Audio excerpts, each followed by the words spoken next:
Bueno, buenas tardes y bienvenidos una vez más a esta sala. Y dejaré las manifestaciones de satisfacción de nuestro instituto por colaborar con el Centro UNESCO para la clausura.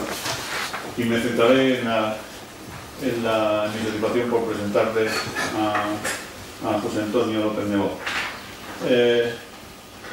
Antes de presentarlo y que nos de su charla, yo quería solamente hacer una introducción sobre la importancia del tema del que nos va a hablar y su relación con aspectos tales como la cultura de paz.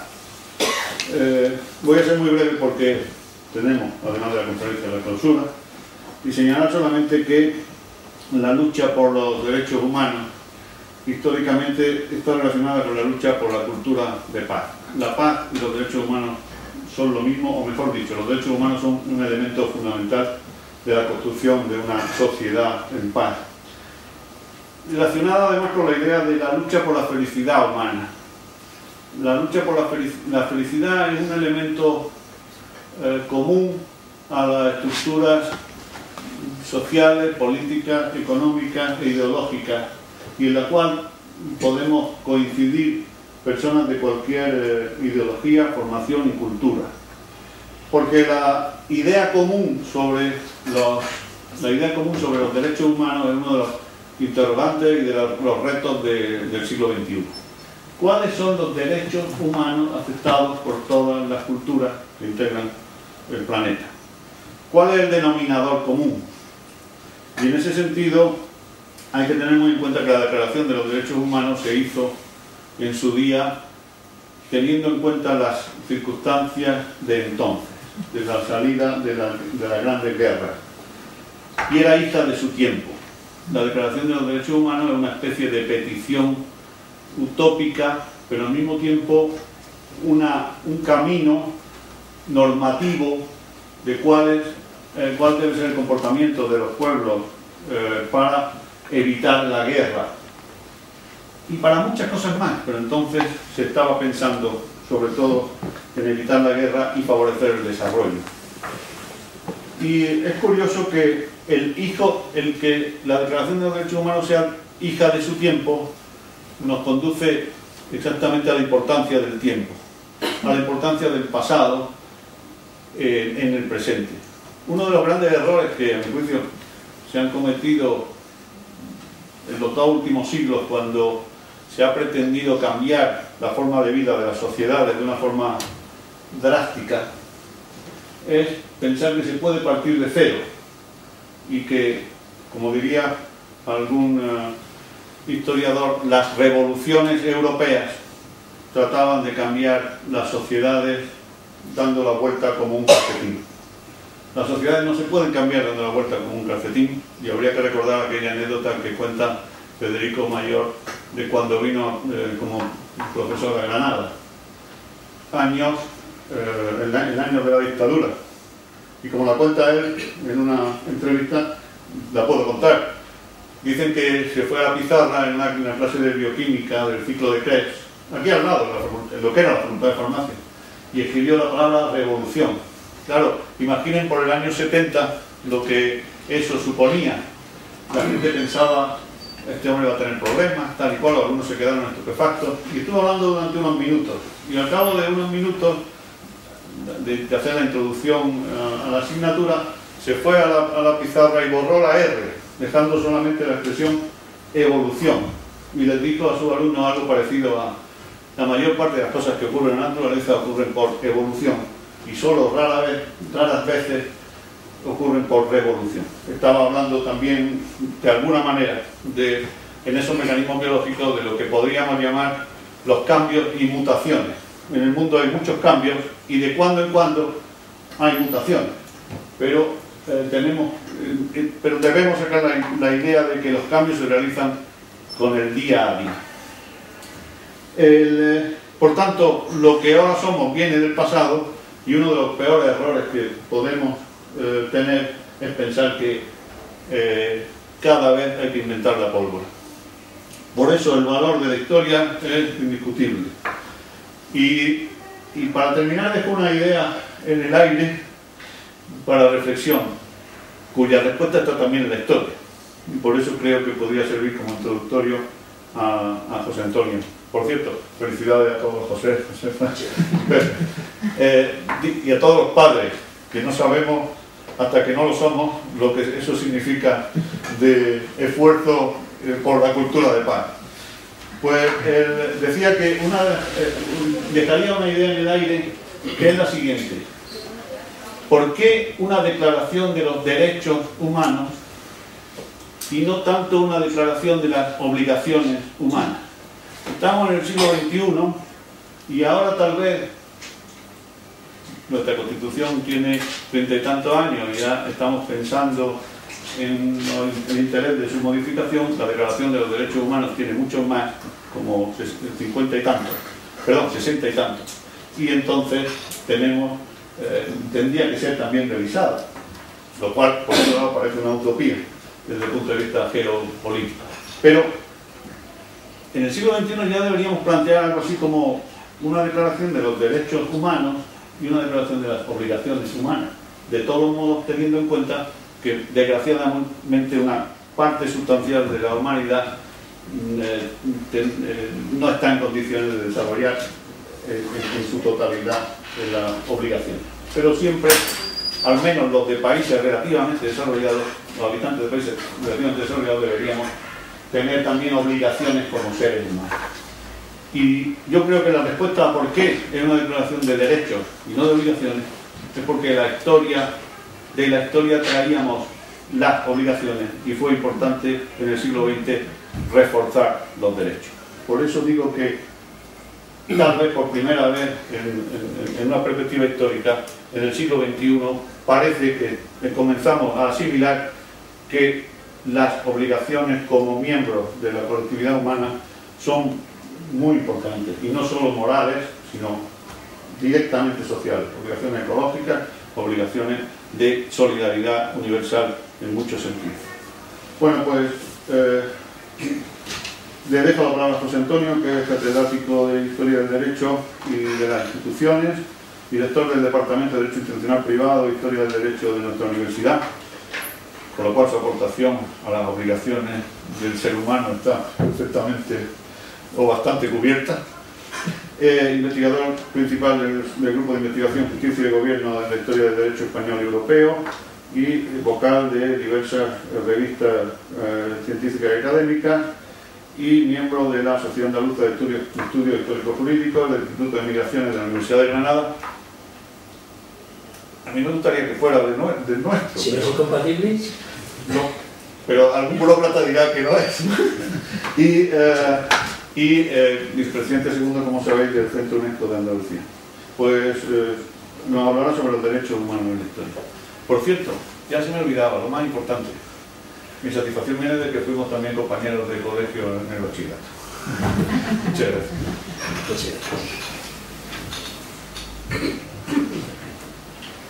Buenas tardes a todos.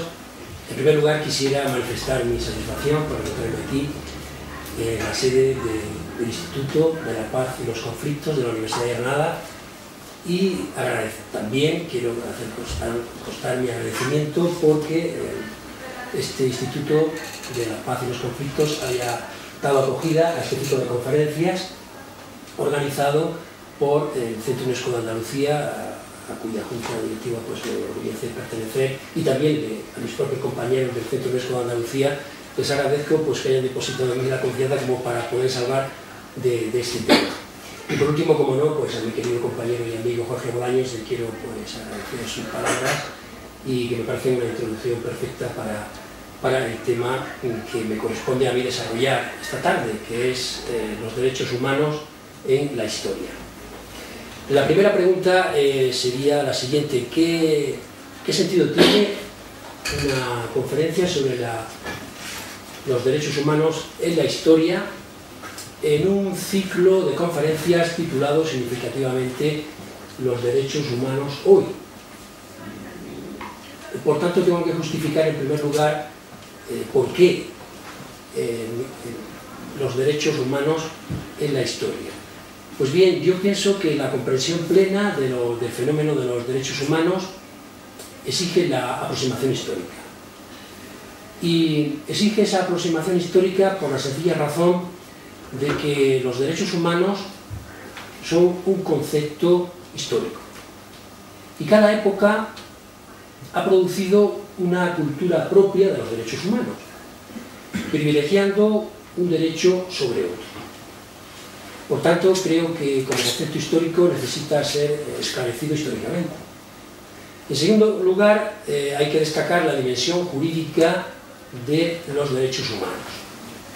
Los derechos humanos son inherentes a la condición humana y por tanto su fundamento es ético, es moral, pero para que alcancen proyección, para que alcancen aplicación efectiva, es necesario que reciban una tutela jurídica. Es decir, que esos principios, esos valores de origen ético, moral, se incorporen a un ordenamiento jurídico, se positivicen. Y en tercer lugar, hay otra idea que me gustaría de alguna manera abundar en ella, porque ya se puso en manifiesto en la excelente conferencia que impartió aquí el profesor Castillo, y es el origen europeo del concepto de los derechos humanos. Es el origen europeo vinculado a determinados ámbitos o espacios políticos, Inglaterra, Francia y las colonias inglesas de Norteamérica, que son pues una prolongación europea, al menos en aquel momento histórico. Y podemos preguntarnos cuál es el momento histórico en el que se formula por primera vez, si no el concepto, tal como lo entendemos hoy, de derechos humanos, la llamada filosofía de los derechos humanos. Pues bien, esta filosofía de los derechos humanos coincide históricamente con la modernidad y alcanza su plenitud en el 700, en el siglo XVIII. Pero para que esta filosofía de los derechos humanos pudiera formularse, eran necesarios, a mí me parece que dos presupuestos de carácter ideológico, de carácter religioso, sin los cuales no se habría podido llevar a cabo esta formulación. En primer lugar, habría que referirse al humanismo renacentista. Aquí tienen ustedes pues, al príncipe de los humanistas, Erasmo, Desiderio Erasmo de Rotterdam, retratado por Hans Holbein, y él resume, es, como les digo, el principal humanista europeo, y resume esas ideas de secularización de la cultura, de consideración individualista del ser humano, de tolerancia. Tengan en cuenta que la tolerancia y la tolerancia religiosa es quizá la primera formulación histórica de los derechos humanos, y de ahí derivaría la libertad de conciencia o la libertad religiosa, y en definitiva la idea de la dignidad del ser humano, de la autonomía y de la libertad humanas. Pero junto al humanismo renacentista hay que hablar, por supuesto, y también lo puso de manifiesto en su conferencia el profesor Castillo, hay que referirse, por supuesto, a la Reforma protestante. La Reforma luterana, que supuso la ruptura de la unidad religiosa de Europa y también provocó pues, la quiebra del monopolio intelectual, cultural, no solo religioso, de la Iglesia Católica. Y esa ruptura y esa quiebra favoreció indirectamente la idea de relativismo, de pluralismo y también, claro está, la idea de tolerancia. Únicos principios que en ese momento histórico podían evitar las guerras de religión en Europa. Por otra parte, el humanismo había incorporado también, como hemos visto, la idea de secularización y también la defensa de los valores humanos al margen de cualquier fundamentación trascendente. En consecuencia, fue necesario buscar otro fundamento al derecho. Otro fundamento que no fuera trascendente, que no fuera sobrenatural. Y ese fundamento se encontró en la razón y en la naturaleza. En ese sentido, hay que destacar la influencia del pensamiento protestante sobre el llamado derecho natural racionalista del siglo XVII. cuyos principales representantes, los fundadores, pertenecían a sectores protestantes, en algunos casos sectores protestantes disidentes. Aquí tienen ustedes a Hugo Grocio, el holandés Hugo Grocio,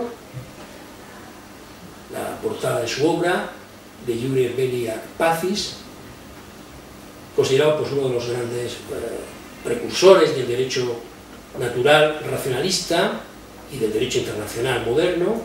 Su discípulo, Samuel Pufendorf, el primer catedrático de derecho natural que hubo en Europa, en Heidelberg. Y aquí tienen ustedes pues, al inglés Thomas Hobbes, teórico del absolutismo, pero también teórico del derecho natural, y por supuesto también a John Locke y su obra los tratados sobre el gobierno civil, en la primera edición de 1690. Pero antes de hablar del derecho natural racionalista, también llamado en ese sentido derecho natural protestante, habría que preguntarse por qué es el derecho natural.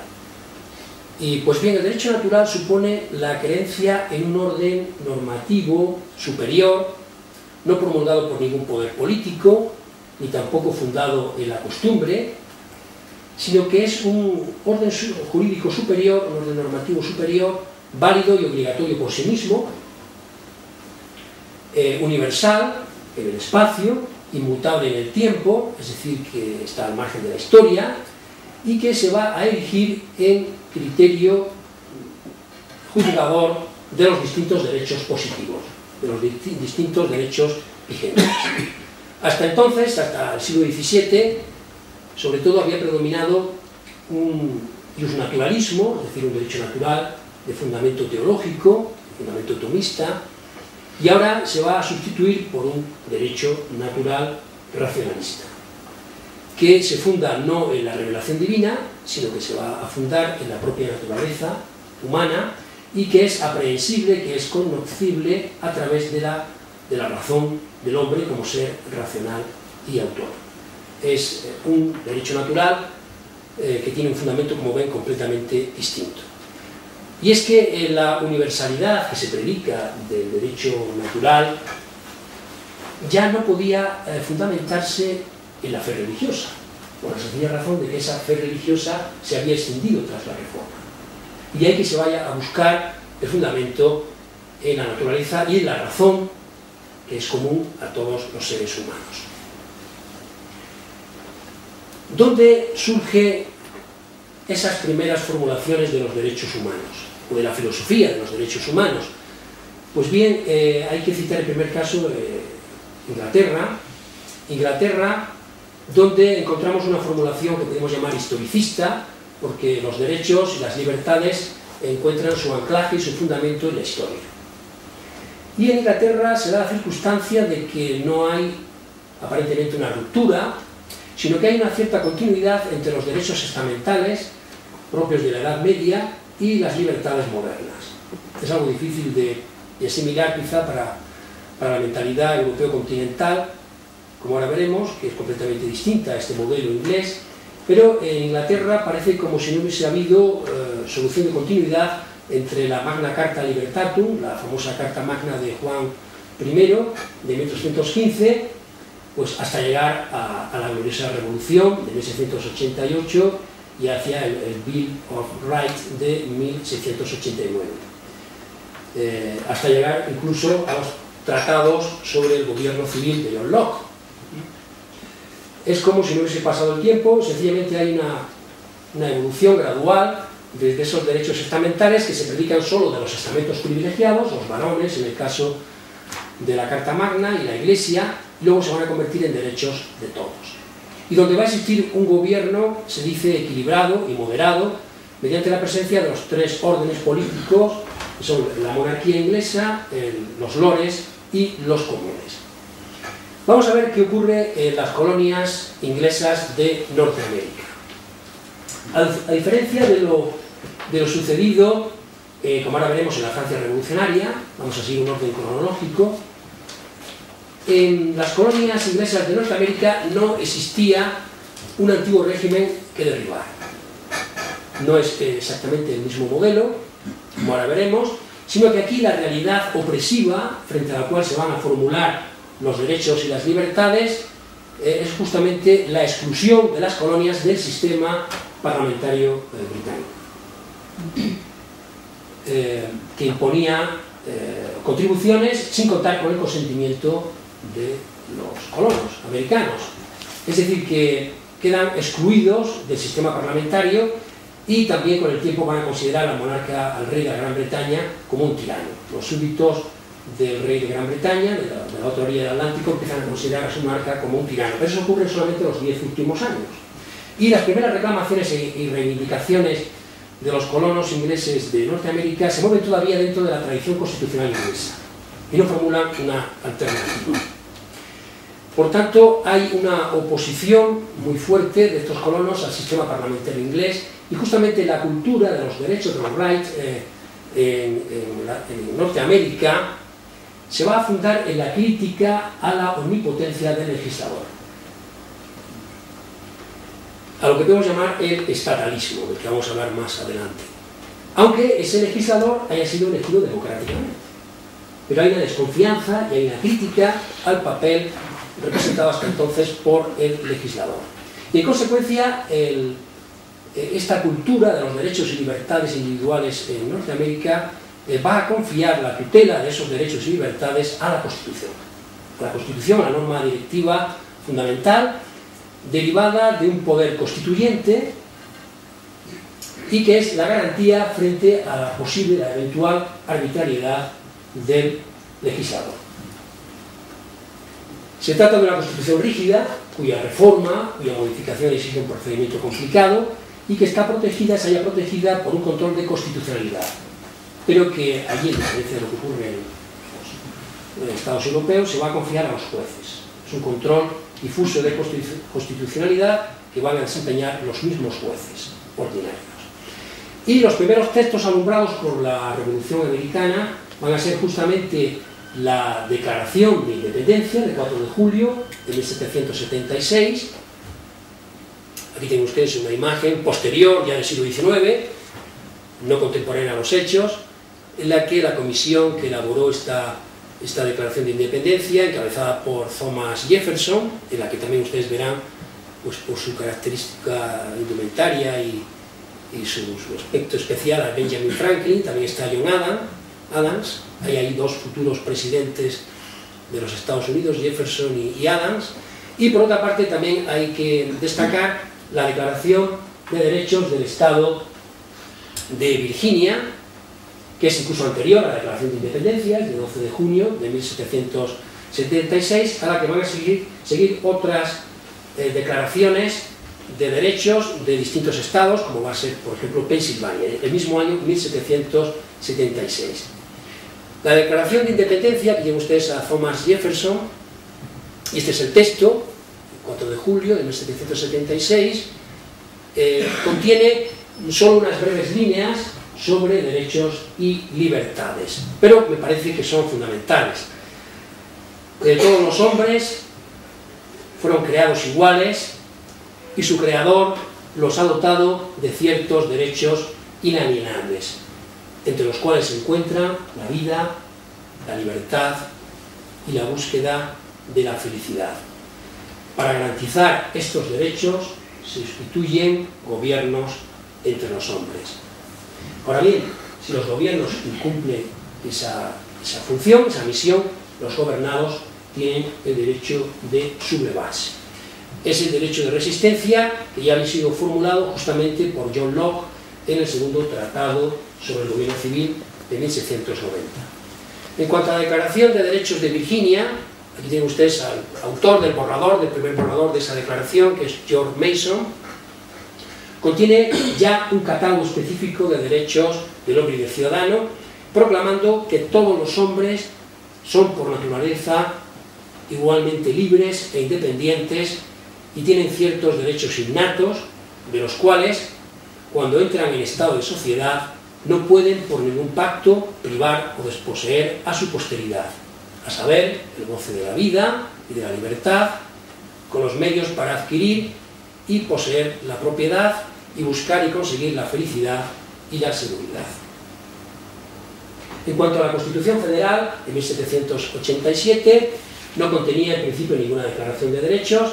Esa declaración de derechos fue incorporada en 1791, el 15 de diciembre de 1791, fue suscrita por los distintos estados y mediante el Bill of Rights, que se llama justamente igual que el Bill of Rights británico. Vean cómo se mueven todavía estas declaraciones dentro de la tradición constitucional inglesa, y son las 10 primeras enmiendas que recibe la Constitución norteamericana, y se basan fundamentalmente en la doctrina de Locke. Vean ustedes cómo también se sigue las ideas de un teórico de naturalismo y del liberalismo, que es John Locke.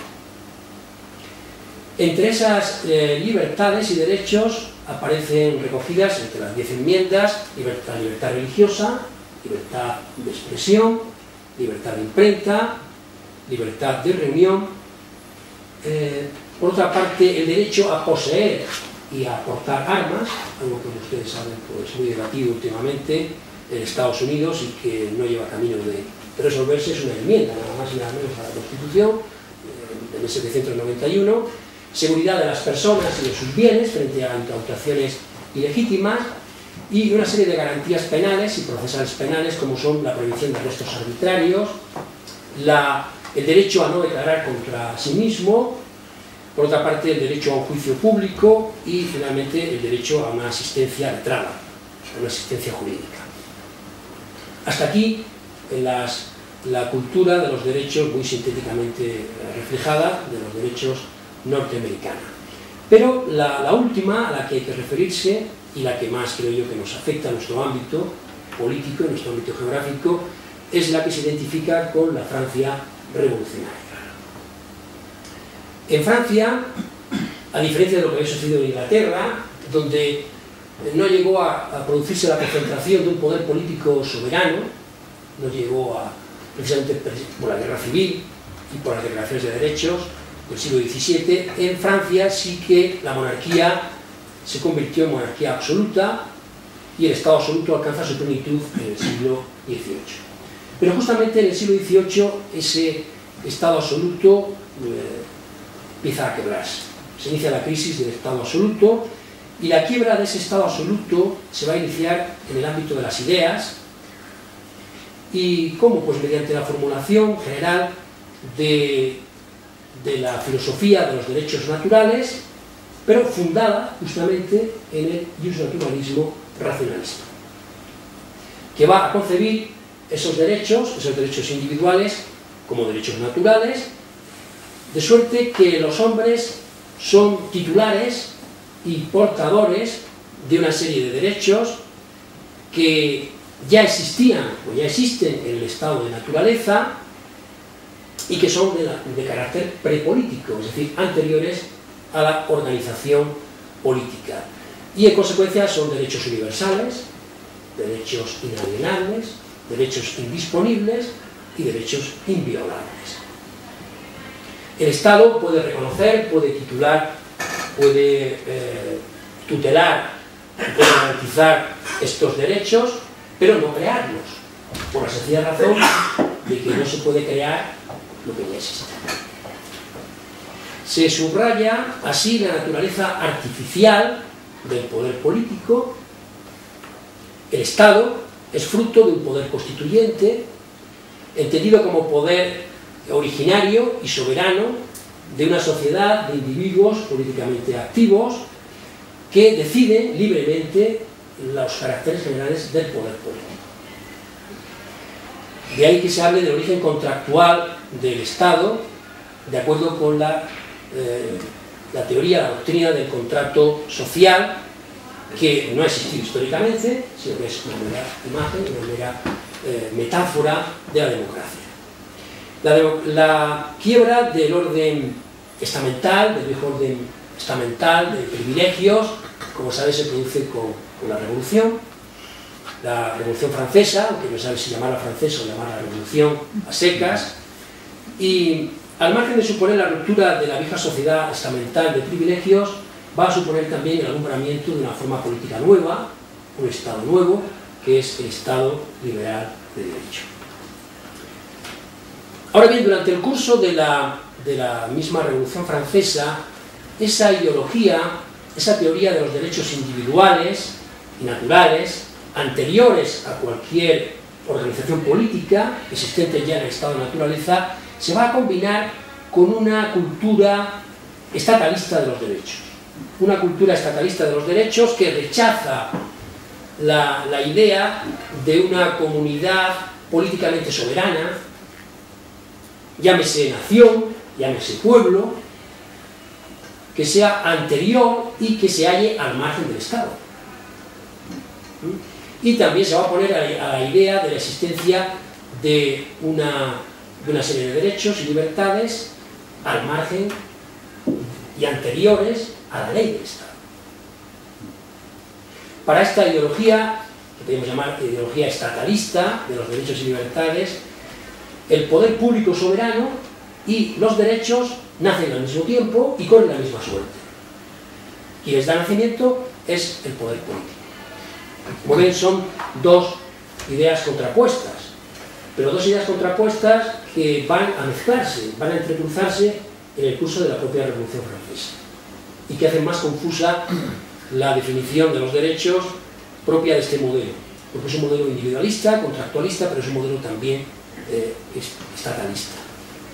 Y esas contradicciones son evidentes en uno de los textos fundamentales de la Revolución Francesa. Aquí tienen ustedes pues una imagen tanto idealizada de la convocatoria de los Estados Generales, que no se habían reunido ni una sola vez en todo el siglo XVIII, ni una sola vez en el siglo XVII. El juramento del jeu de pain, del juego de la pelota, donde el tercer Estado se va a comprometer a no abandonar el juego de pelota hasta pues, dar una constitución a Francia. Y aquí tienen ustedes la Declaración de los Derechos del Hombre y del Ciudadano, que es el texto fundamental al que me refería, integrado solo por 17 artículos, es un texto breve, y yo creo que merece la pena detenernos en este texto, porque es el texto que sin duda ha influido más en la cultura europea occidental de los derechos humanos, más cercana a nosotros. Pues bien, como saben, esta declaración fue aprobada por la Asamblea Nacional Constituyente el 26 de agosto de 1789, estamos en los inicios de la Revolución Francesa, la llamada Revolución Buena, frente a la revolución, al periodo jacobino, que va a ser la llamada, entre comillas, la Revolución Mala. Y es importante destacar en primer lugar el artículo 2, porque ahí justamente nos encontramos con la visión iusnaturalista de los derechos humanos. Nos dice el artículo 2 que el origen de toda asociación política es la conservación de los derechos naturales e imprescriptibles del hombre. Y estos derechos naturales e imprescriptibles del hombre, que no caducan, no prescriben, son la libertad, la propiedad, la seguridad y la resistencia a la opresión. Estos son los 4 derechos que aparecen como derechos naturales. No todos van a aparecer como derechos naturales en la Declaración. Y por otra parte, el artículo 3 declara que el principio de toda soberanía reside esencialmente en la nación y que ninguna corporación ni individuo puede ejercer autoridad que no emane expresamente de ella, que no emane de la nación. Esto es una ruptura con la sociedad estamental, corporativa, que había que ser de cuerpos intermedios entre el individuo y el poder político, los estamentos privilegiados y en definitiva una serie de corporaciones que se interponían entre el individuo y el poder político. Ahora desaparecen y toda forma de autoridad emana de la nación. El principio de toda soberanía emana de la nación. Antes la soberanía era regia, el rey era el titular de la soberanía, ahora la soberanía reside esencialmente en la nación. Pues vemos aquí combinados en los dos artículos, el segundo y el tercero, las dos ideas de las que yo les hablaba. La idea o la ideología de los derechos individuales naturales, el artículo 2, esos derechos naturales, imprescriptibles del ser humano, y por otra parte, la soberanía de la nación y de sus legisladores. Son dos principios difíciles de conciliar. El artículo primero es muy importante, aunque no se refiere a un derecho natural como tal, pero es que el artículo primero consagra algo tan importante como la igualdad en derechos. Y así se dice que todos los hombres nacen y permanecen libres e iguales en derechos. Los artículos 7, 8 y 9 recogen principios hoy fundamentales en cualquier legislación penal o procesal penal, como es en primer lugar, y esto también pues, tiene que ver con lo que hemos visto con las enmiendas a la Constitución norteamericana, nos encontramos con la prohibición de arrestos arbitrarios, la tipicidad del delito, nulla pena sine lege, no hay pena sin ley, es decir que es el principio de legalidad en el ámbito penal, tiene que haber una ley que tipifique una conducta como delictiva para que pueda ser sancionada. Por otra parte, irretroactividad de la ley penal, no se puede, digamos, promulgar una ley que contemple supuestos cometidos con anterioridad a la entrada en vigor de esa ley, esa es la irretroactividad de la ley penal, y finalmente, claro, está también la presunción de inocencia. El artículo 10º va a reconocer la libertad de conciencia, incluida no se va a perseguir a nadie por sus ideas, incluidas las religiosas, pero yo no diría que aquí hay una libertad religiosa plena, ni tampoco hay una libertad de culto, y el artículo 11 va a reconocer y a garantizar el derecho a la libre emisión del pensamiento, ya sea de forma oral, escrita, incluida, por supuesto, la imprenta. Hasta aquí derechos que se atribuyen, que se asignan a la persona, quiero decir al hombre como individuo aislado, pero luego existen otros derechos que aparecen formulados en esta tabla, se parecen bien a ustedes las tablas de la ley, aparecen las tablas de la ley, hay toda una iconografía también teológica de esta declaración, pero ustedes aquí la figura de un ángel, es decir, y la figura de Dios arriba también, el delta místico aparece arriba. Les decía que hasta aquí eran derechos que se asignan al hombre como individuo aislado, pero derechos que solo se atribuyen, y esto también es importante destacarlo porque hoy es una cuestión de cambio de actualidad, en que esto no es solo los derechos en la historia, sino los derechos hoy. La distinción entre hombre y ciudadano, no en vano el título es Declaración de los Derechos del Hombre y del Ciudadano. Pues bien, los derechos políticos, los derechos de participación política, que son los derechos que podemos llamar positivos, derechos positivos, solo se van a atribuir a los hombres en cuanto ciudadanos.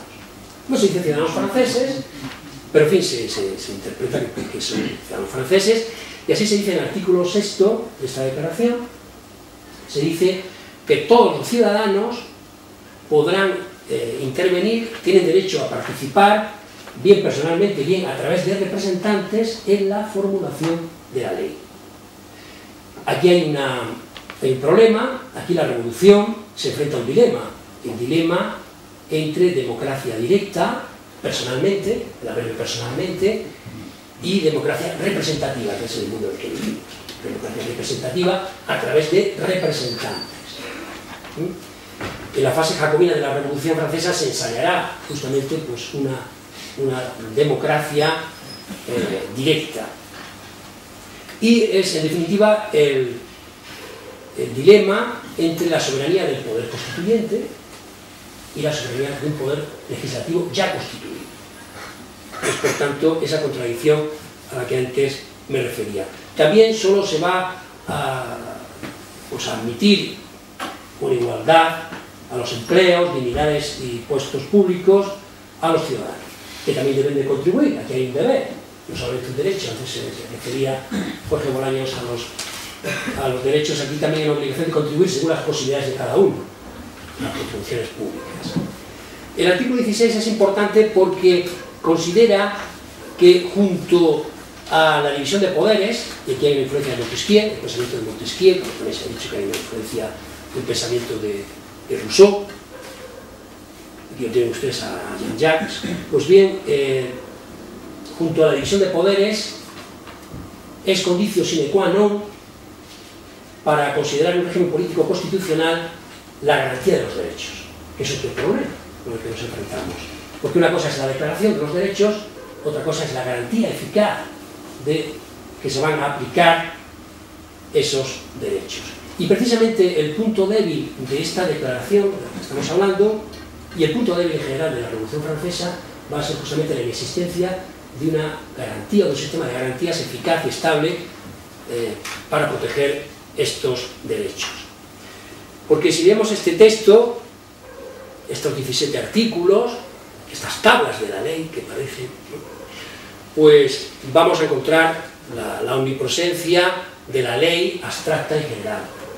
Hay una continua remisión a la ley y a la autoridad del legislador. Aparecen mencionadas en unas 11 ocasiones la expresión, la soberanía de la ley. Por tanto, tenemos las dos visiones: la visión de los derechos prepolíticos, preestatales, naturales, y la visión de la nación y de sus legisladores, en la que está depositada la soberanía y que crea el derecho. Y que puede dar nacimiento, obviamente, a los derechos. Hemos visto que se trata de una declaración de los derechos del hombre y del ciudadano, pero claro, esta declaración es compatible con la subsistencia de la esclavitud. Por lo tanto, los esclavos obviamente no están aquí reflejados en estas tablas, no están los esclavos. Y otra pregunta: ¿están aquí las mujeres? ¿El hombre y el ciudadano son términos inclusivos o son términos exclusivos, que excluyen al género femenino? Pues bien, yo creo que en la época hubo conciencia de que solo era para el hombre varón y para el ciudadano varón. De hecho, aunque algo sea anecdótico, pero en fin, pues no me parece tan anecdótico, pues hubo una ciudadana, tienen ustedes aquí, Marie Olympe de Gouges, que redactó en 1791, pues redactó la Declaración de los Derechos de la Mujer y de la Ciudadana. Es verdad que en algunos casos lo único que hizo fue quitar ciudadano y la ciudadana, o quitar hombre y poner mujer, pero en otros casos pues fue más original. Huelga decir que fue murió guillotinada. En fin, esa es una triste historia que ahora no viene al caso. Es una mujer realmente pues muy importante, interesante.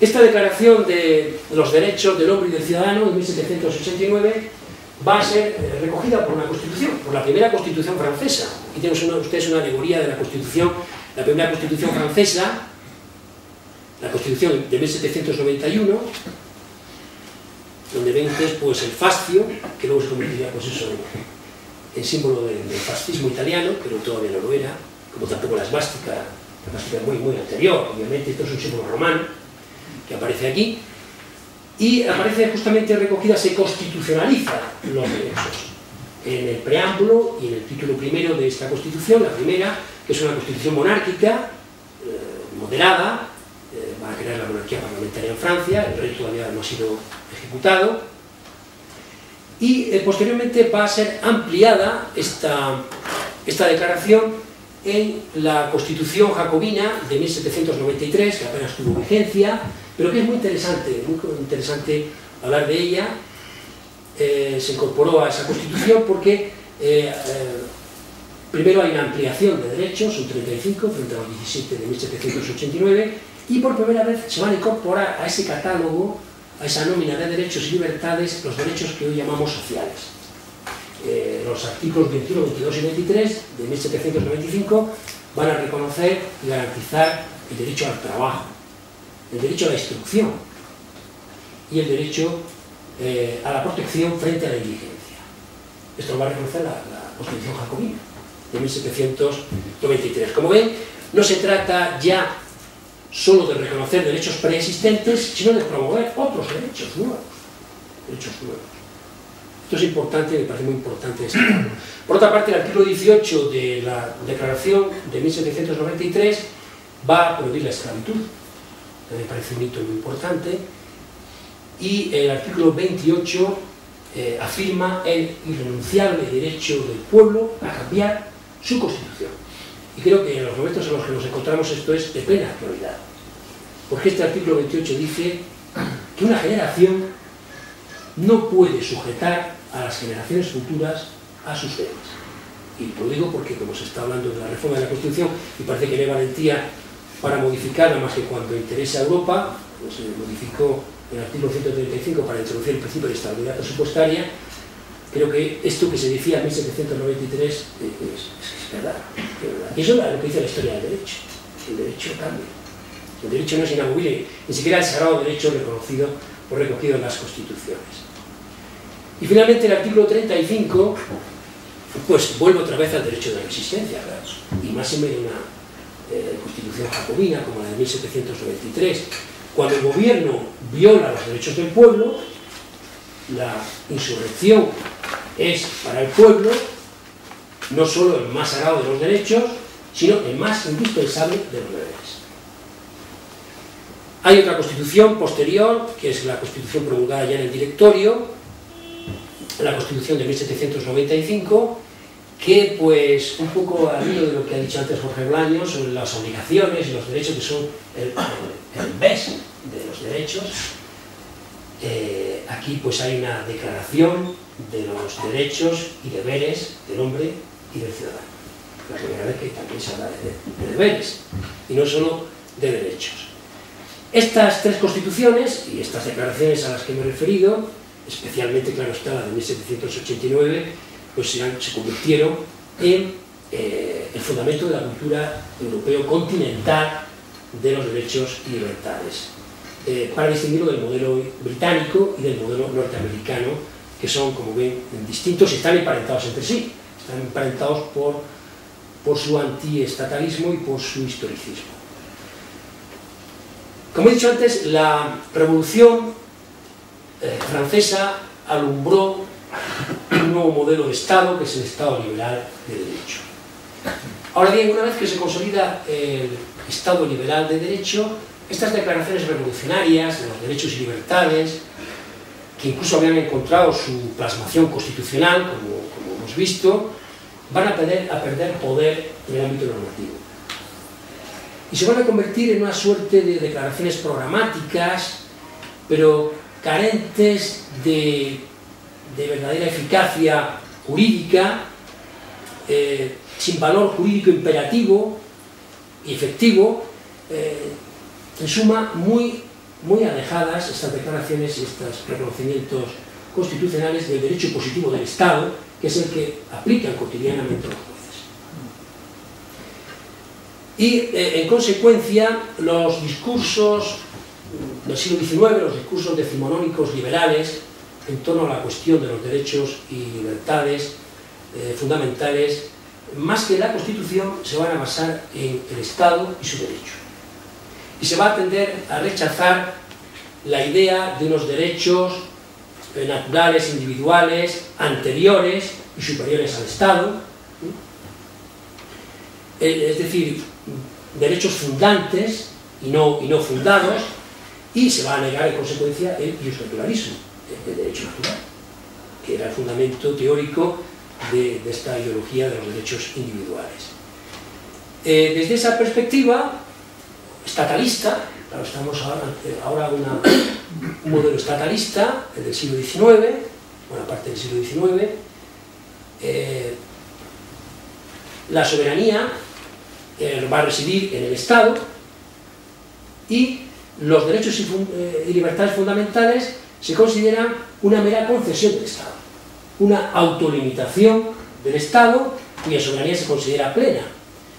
Ahora bien, si los derechos y libertades fundamentales derivan de la voluntad normativa del Estado soberano, ¿qué impide a ese Estado revocar o limitar unos derechos que potestativamente y graciosamente otorgó en el pasado?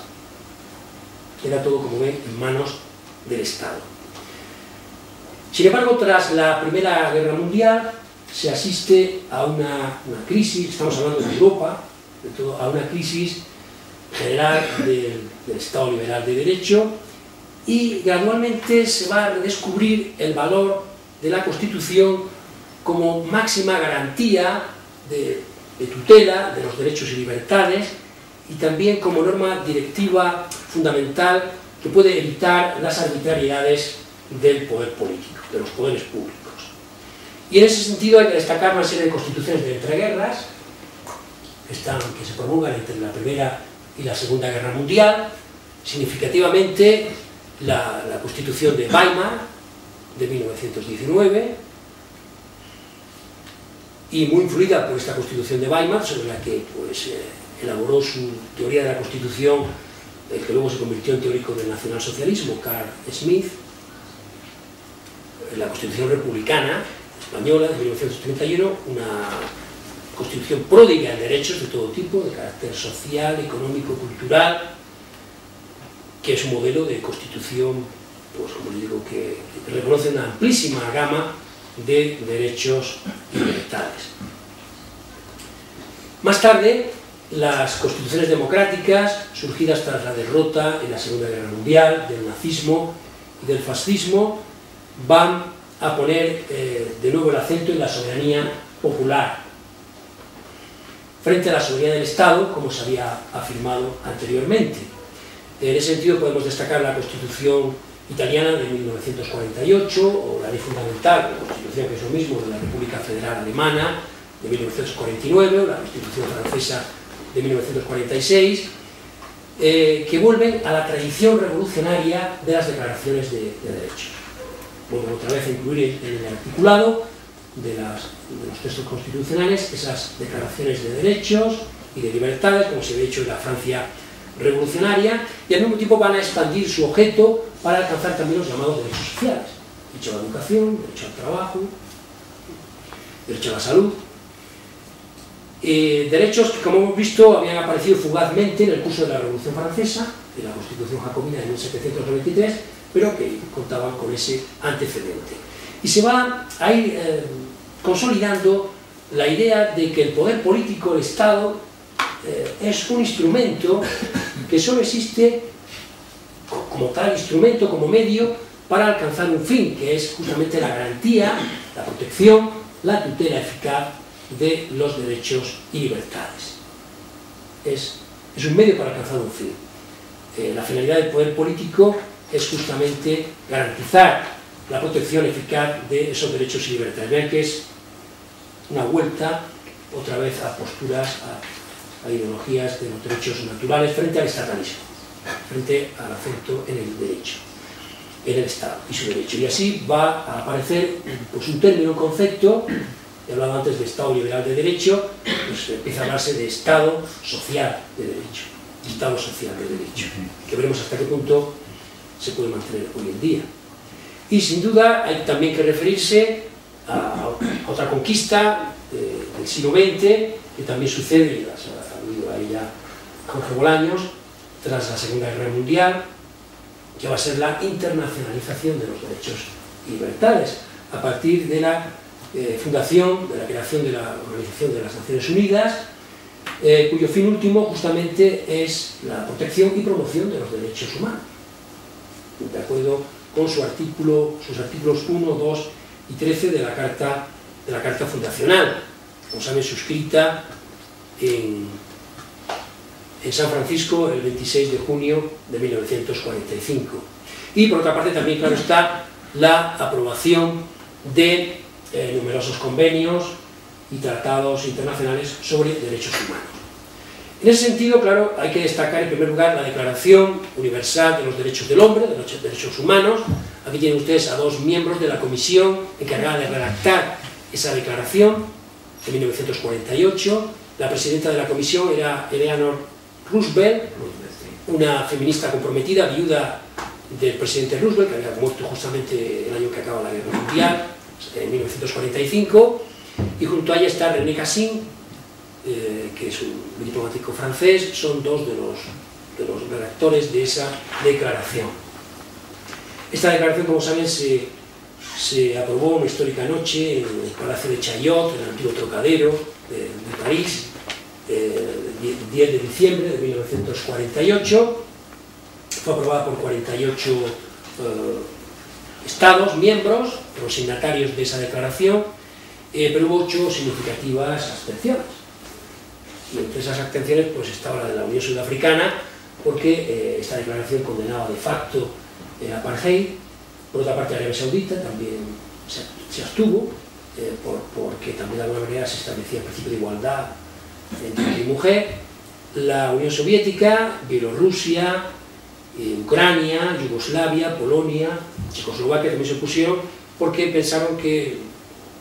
afirmaron que no se reconocían suficientemente los derechos económicos, sociales en esa declaración, y también porque no se protegían los derechos de las minorías, pero en fin, hubo un amplio respaldo de 48 votos a favor. Como saben, esta declaración es mucho más amplia que la de 1789, son 30 artículos, y un preámbulo, no tiene carácter vinculante, entonces es importante destacarlo, es una mera declaración programática.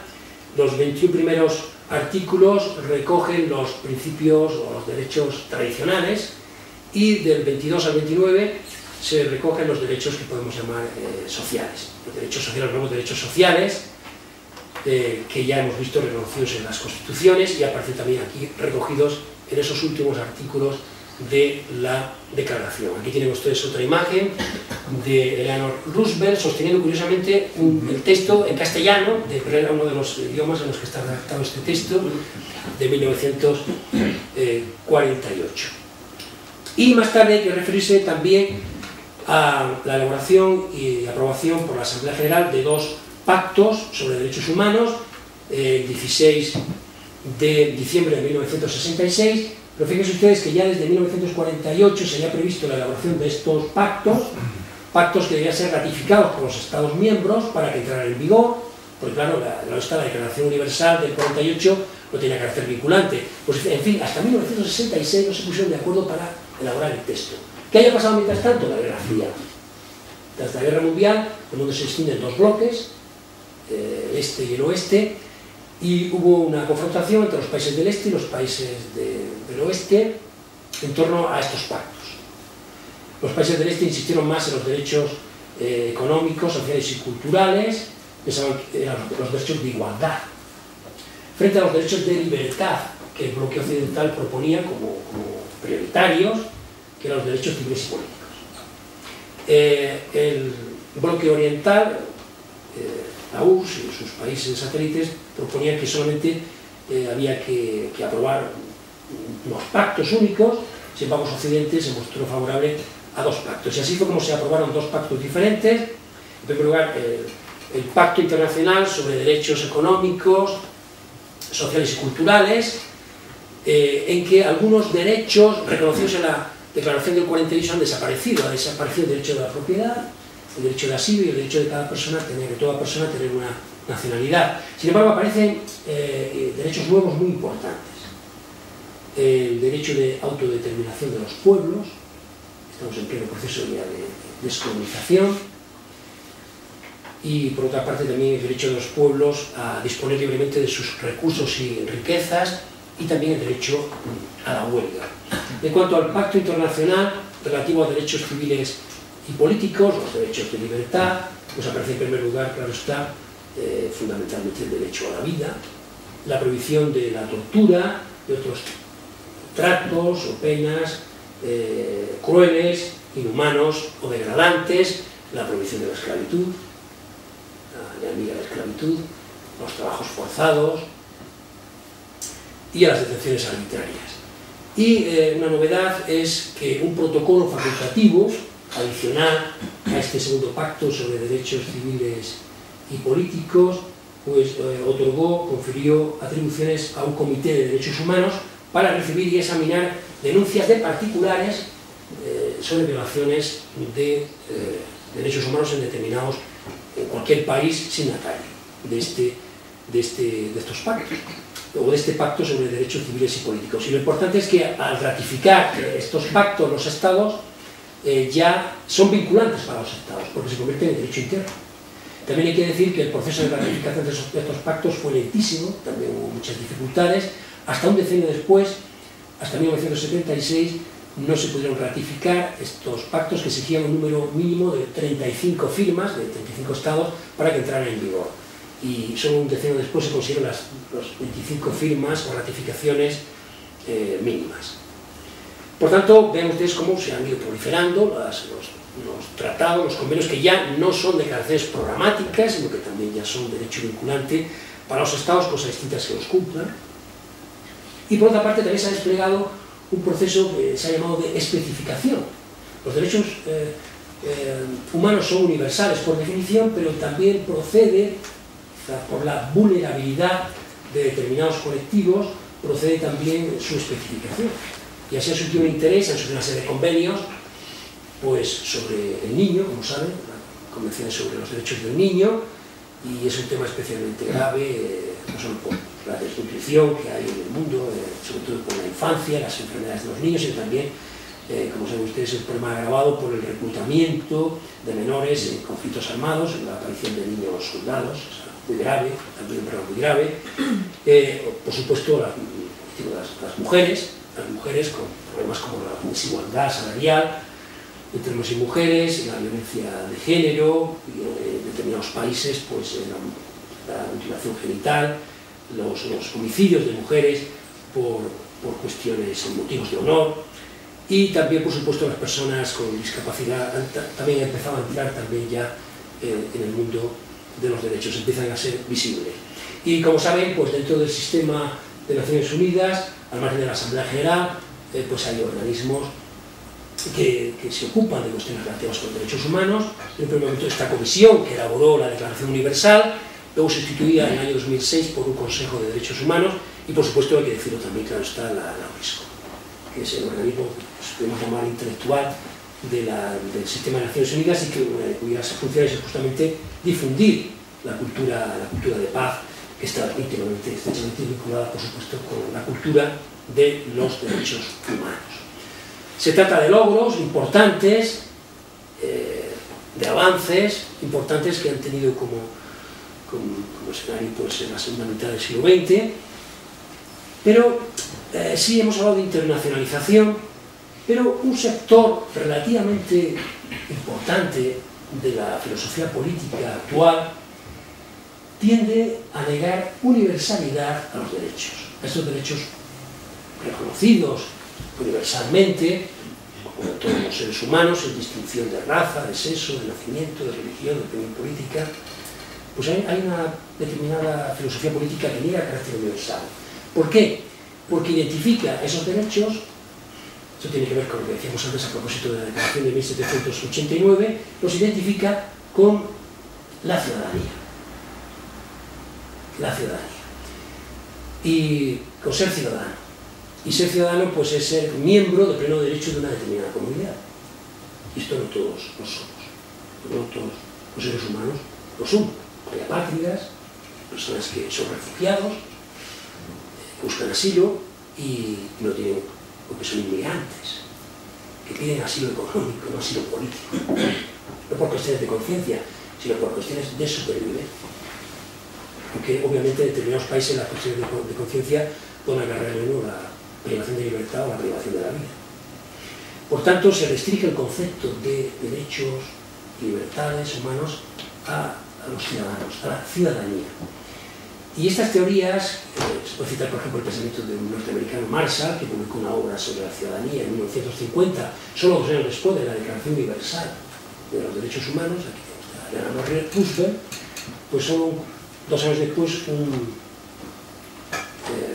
contemporáneo suyo, pues estaba, el compatriota suyo, estaba negando esa universalidad de los derechos. Pero les decía que esas teorías están siendo revalorizadas hoy en día frente al fenómeno de las inmigraciones masivas. Claro.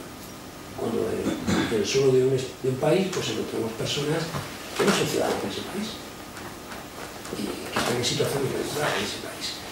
Piensen ustedes, por ejemplo, y no es por criticar, pero no voy a hacer como decía de nuestros queridos humoristas, ¿no?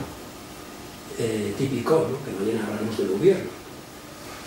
Pero no hay que recordar más que la decisión del gobierno español, adoptada en 2012, de negar asistencia sanitaria no urgente a los inmigrantes en situación irregular. La salud es un derecho universal, es un derecho humano, es un derecho de los ciudadanos españoles.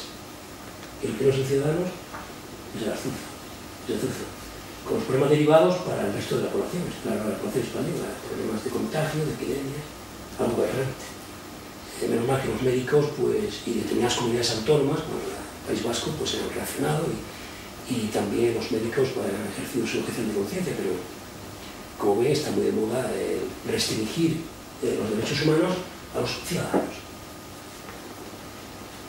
Y por otra parte también se ha afirmado que estos derechos humanos que aparecen reconocidos en las declaraciones programáticas e incluso reconocidos constitucionalmente por la norma directiva fundamental de un Estado, que es una Constitución, en realidad no son ni siquiera derechos. No son derechos porque carecen de garantías, de una garantía eficaz para su aplicación regular. ¿Por qué? Porque no son susceptibles de tutela judicial, de ser sometidos a un procedimiento coercitivo, es decir, que de alguna manera hay una amenaza, que es la coerción, que lleva toda norma jurídica. Si no hay amenaza, no hay norma jurídica. La coactividad o la coercibilidad se dicen notas fundamentales de lo jurídico frente a lo moral, los usos sociales. Si una norma no tiene esa coercibilidad, no se puede acudir a un juez y presentar una pretensión, accionar ese derecho, pues ese derecho es inexistente. Si el derecho no se puede accionar ante un tribunal, ante un juez, ese derecho es inexistente. Es una declaración de principios, moral, ética, pero no es un derecho. Volvemos entonces atrás, volvemos a la filosofía, pero ya no estamos en la filosofía, estamos en el derecho. Y la filosofía no se aplica, pero el derecho sí. La moral no se aplica. Pero coercitivamente el derecho tiene que aplicarse. Para eso nace, para ser aplicado. Y claro, particularmente esto sucedería con los llamados derechos sociales. Derechos a la salud, al trabajo, a la educación, a la instrucción, que decía los jacobinos en 1793. No se consideran derechos, se consideran servicios sociales. El Estado, de alguna manera, graciosamente concede, pero que puede retirar cuando hay crisis, cuando hay crisis económica, cuando hay una crisis del Estado social. Entonces, el Estado puede retirar esos servicios sociales, no son derechos. Como hay crisis económica, por tanto, hay que de alguna manera acabar con esos derechos. Pero esto es un planteamiento que incluso desde el punto de vista jurídico es erróneo, porque una cosa es el derecho y otra cosa es la garantía del derecho. ¿Y por qué un derecho no se puede ejercitar?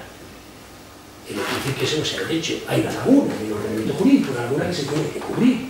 Hay una imperfección.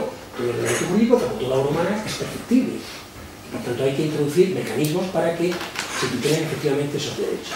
Y claro, se está también confundiendo normatividad con efectividad. Pero, indudablemente, incluso desde un planteamiento jurídico, esto no tiene ningún fundamento. Ahora bien, frente a esta tendencia restrictiva, a restringir los derechos, a afirmar que no son derechos, que son servicios sociales, o a restringir su ejercicio solo a los ciudadanos y no a los seres humanos, universalmente considerado, pues hay también una tendencia, creo que saludable, a ampliar el catálogo de derechos, ampliar este catálogo. Y así se habla pues del derecho a la paz, del derecho al medio ambiente, e incluso de los derechos de las generaciones futuras. Yo ahí no iría muy lejos. El derecho a las... Sí, hay que mantener el medio ambiente para el futuro, pero no sabemos lo que en el futuro va a ocurrir y cuáles van a ser los derechos que se van a considerar prioritarios en el futuro. Eso es lo que decía en 1793, ¿no? Que ninguna generación puede vincular a otras generaciones a sus leyes. Esto es el futuro no existe, hay que crear el presente.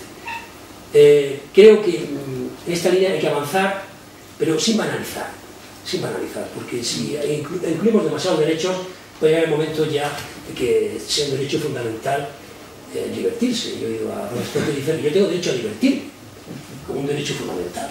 Yo no sé dónde está eso recogido, pero como solamente tenemos derechos y no tenemos ninguna obligación ni ningún deber, pues es posible que llegue un momento que uno diga, pues yo tengo derecho a divertirme y es un derecho fundamental de la persona, es un derecho humano. Entonces, claro, pues que hay un derecho al descanso, como contrapartida al trabajo está bien, pero que hay un derecho al botellón, pues ya no me parece que esté dentro del catálogo de los derechos. Y por aquí se puede llegar a una banalización de los derechos, hay que tener cuidado. No todo es derecho fundamental ni derecho humano. Y también me parece importante jerarquizar. No es lo mismo la vida y la libertad que la propiedad. La propiedad no es un derecho universal, es un derecho singular, es un derecho patrimonial, que entró en la Declaración de 1789, pero que responde a una tradición completamente distinta a la tradición y su naturalismo. Responde a la tradición civilista y romanista, que nada tiene que ver con esa tradición, que incluso se opone a ella. Y por tanto es un derecho que es discutible. Es discutible. En la propia Declaración del 48 se hablaba del derecho a la propiedad individual y colectiva para darle gusto a los países del bloque del este. Y por supuesto se tiene un derecho a la vivienda, pero ¿por qué tiene que ser las viviendas de propiedad? Yo tengo derecho a una vivienda digna y adecuada, pero si mis hijos van a tener una vivienda también, pues la propiedad ya no es un derecho, es un derecho singular, un derecho patrimonial, pero no un derecho tan importante como la vida, como la libertad, como la salud, como el trabajo. No hay que equiparar los derechos. Es un error. La propiedad no puede estar, por mucho que lo digan las enmiendas a la Constitución norteamericana, lo diga también la propia Declaración de 1789, no se puede equiparar a la vida, a la salud, al trabajo y a la libertad. Esta es mi opinión.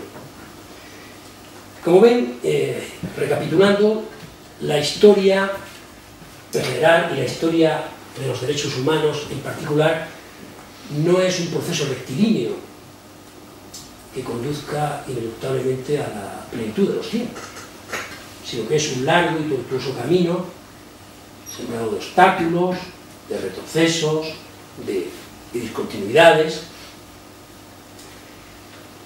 Y es que los derechos humanos, el derecho de los débiles, que es como se ha definido, el derecho de los débiles, es el resultado de conquistas, de luchas, de rupturas revolucionarias, como hemos visto, y se han conseguido a costa de muchos sacrificios y de muchos sufrimientos. El 27 de febrero pasado fallecía, como ustedes sabrán, Stefan Hessel, el último redactor que quedaba, el último redactor vivo de la Declaración Universal de los Derechos del Hombre de 1948. Él era diplomático y era jefe de gabinete del secretario de la Comisión de los Derechos Humanos. Y como saben, también es autor de un opúsculo que ha tenido mucho éxito en España y en todo el mundo, que es Indignados. Indignados. Ha sido una expresión casi pues, el catecismo, la Biblia de los indignados, que es pues, un alegato a favor, o en contra, mejor dicho, de la indiferencia. Pues bien, a mi juicio, yo creo que hoy sigue más viva que nunca la defensa de Stefan Hessel, de apasionada defensa de los derechos humanos, y por otra parte su llamamiento a la insurrección pacífica, en la que se advierte el eco de las viejas declaraciones revolucionarias. Si no se pueden ejercer sus derechos, los seres humanos pueden verse compelidos a la rebelión. Nada más, muchas gracias por su atención.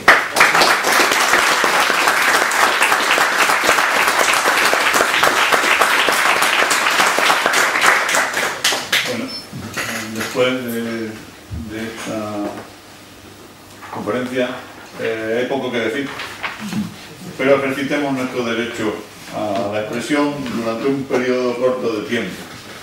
Así que cualquier intervención que deseen. Rogándole, eso sí, que sean concretos en la opinión o en la pregunta, porque yo creo que el derecho del público es no solo preguntar, sino también opinar, siempre que sea sucintamente. Después de la segunda parte, ¿no?, de tu intervención, ¿dónde queda el derecho natural? ¿No? Me refiero, Franz Henkelhammer, una de las cosas que yo leí, que no sé, obviamente licenciado en Derecho y sé poco de Derecho, ¿no? Pero una de las cosas que más me llamó la atención leyendo sobre derechos humanos era hablar de una visión idealista de los derechos humanos, fundamentada en el derecho natural, y una visión materialista de los derechos humanos, que llevaban inevitablemente a visiones en buena medida contrapuestas son los derechos humanos que explican en buena medida el que alguien como, no sé, por poner el nombre George Bush, defienda los derechos humanos, ¿no? Y ahora que se ha cumplido el 10º aniversario de la invasión de Irak en nombre de los derechos humanos, pues que eso se puede hacer y que sin embargo pues haya otros colectivos de gente, como Hessel por ejemplo, que defendiendo los derechos humanos no defiende la misma posición, ¿no? Es decir, que tiene una visión opuesta de los derechos humanos. ¿Dónde queda el derecho natural? El derecho natural, ¿no? Esa visión ideal, idealista de hay una crítica al derecho natural que parece evidente, y es que el derecho natural es historia y el derecho natural cambia. Yo decía, por ejemplo, antes que hay un derecho natural teológico, tomista, que se basa en la doctrina de los santos padres de la Iglesia, que nada tiene que ver con el derecho natural nacionalista, protestante. Hay un cambio en el contenido de esos derechos naturales reconocidos por el derecho natural. En cualquier caso, yo creo que se pueden conciliar perfectamente derechos naturales, derecho natural, la idea de un derecho natural todavía hoy en día, con la historia. Y hay un libro precisamente de Leo Strauss que se llama así, Derecho Natural e Historia, que trata de conciliar la idea de la existencia de un derecho natural y la existencia y el hecho de que ese derecho natural cambia, tiene un contenido distinto. Depende del pensador, por ejemplo, del teórico que trate sobre él. Y incluso hemos visto cómo aparecen derechos nuevos que antes no estaban en el horizonte mental de nuestros antepasados.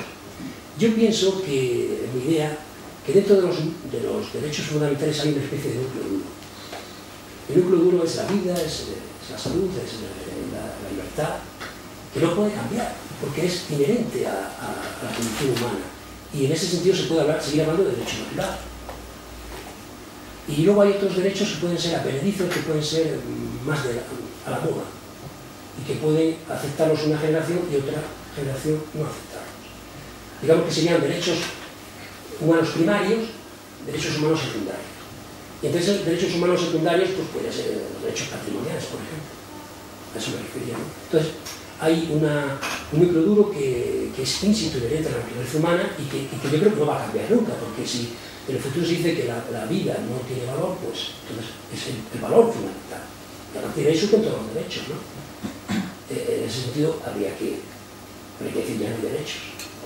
Por tanto, yo pienso que sí hay un núcleo que sería de los derechos naturales, individuales primarios, prioritarios, y otros que serían secundarios, que pueden cambiar con el tiempo.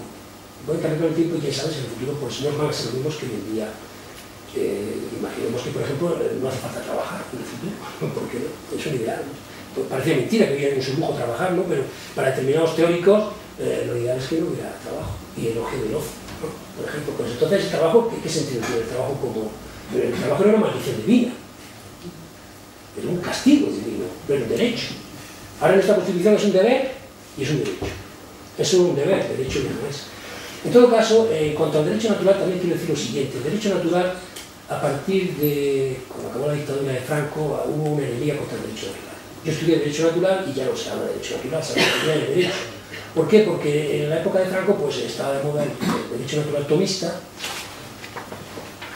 Entonces, claro, hablar de Derecho Natural era muy reaccionario. Pero yo creo que el Derecho Natural se puede seguir hablando. ¿Por qué? Porque la naturaleza humana pues, tiene unos valores, que yo creo que son esos, ¿no? Y son eternos, son inmutables. Y también universales. Pero ese núcleo duro al que me refiero, ese núcleo primario. Yo sí, muy breve, porque sé que hay luego la clausura. Sí quería hacer una... Me ha encantado la conferencia, gracias.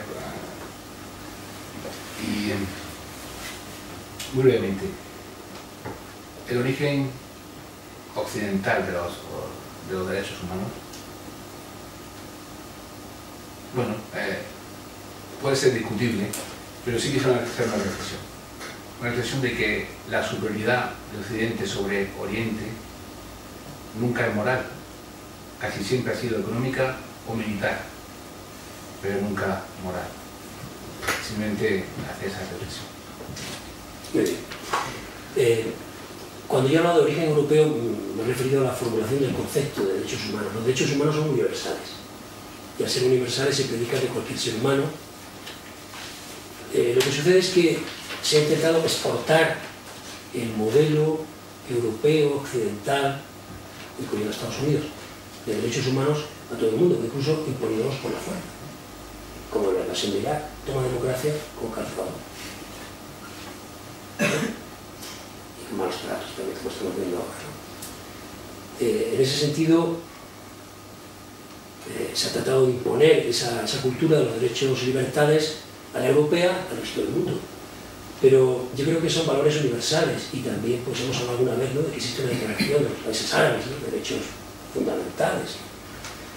De manera que yo creo que se puede... No hay superioridad de Occidente, no hay superioridad de Occidente en ese sentido, pero sí que hay una primacía en el tiempo de Occidente a la hora de formular esa filosofía y ese concepto acabado de los derechos humanos.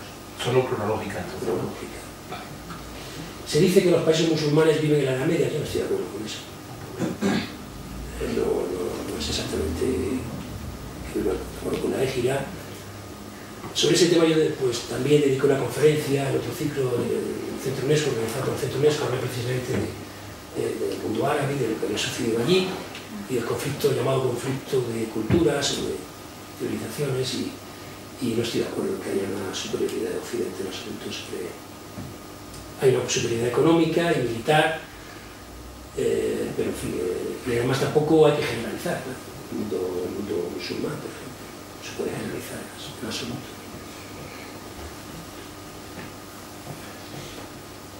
Una última pequeña intervención para explicar por qué yo hablaba de las obligaciones y no solo de los derechos. No he entendido desde el punto de vista de la pequeña moral cotidiana, sino entendido en el sentido de la crisis de los estados. Crisis de los estados que recogíamos en una jornada hace unos días en nuestro instituto bajo la forma de reflexiones sobre la frontera. Los estados de ahora son estados multi muchas cosas. Y en ese sentido es en el que la tutela efectiva de los derechos puede quizá pedir una internacionalización de las obligaciones. Lo decía exactamente en ese sentido. Pues muchísimas gracias, me parece que arroja toda la luz que necesitábamos y nos deja con la incógnita y paradoja que también necesitamos para la reflexión.